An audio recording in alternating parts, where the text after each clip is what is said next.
Because I've always felt it, I think, intuitively.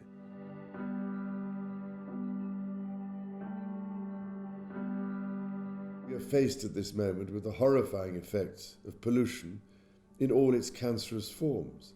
There is the growing menace of oil pollution at sea, which almost destroys beaches and certainly destroys tens of thousands of seabirds. There is chemical pollution discharged into rivers from factories and chemical plants, which clogs up the rivers with toxic substances and adds to the filth in the seas.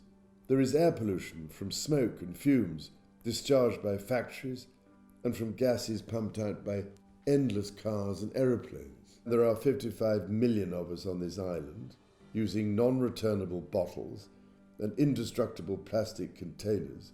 It is not difficult to imagine the mountains of refuse that we shall have to deal with somehow.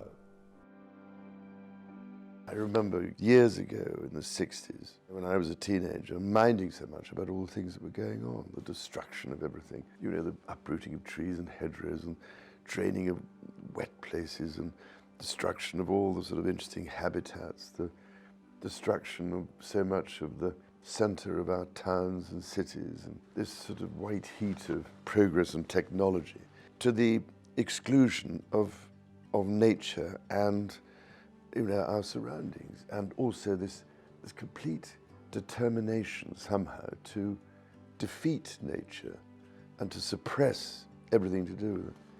And I don't know, I seem to remember minding an awful lot about it. There is an amazing amount that can be done. It's a combined responsibility of all of us, public sector, private sector, and civil society. What we're trying to do is to, through the Sustainable Markets Council, which has been set up with the help of the World Economic Forum, is to try and build the bridge that's necessary between the investors and the projects.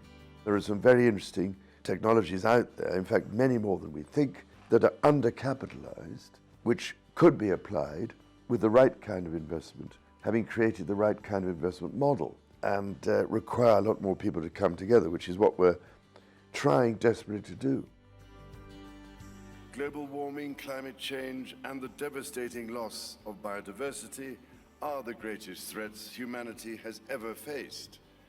What good is all the extra wealth in the world gained from business as usual if you can do nothing with it except watch it burn in catastrophic conditions? The only limit is our willingness to act. And the time to act is now. Thank you, Elizabeth.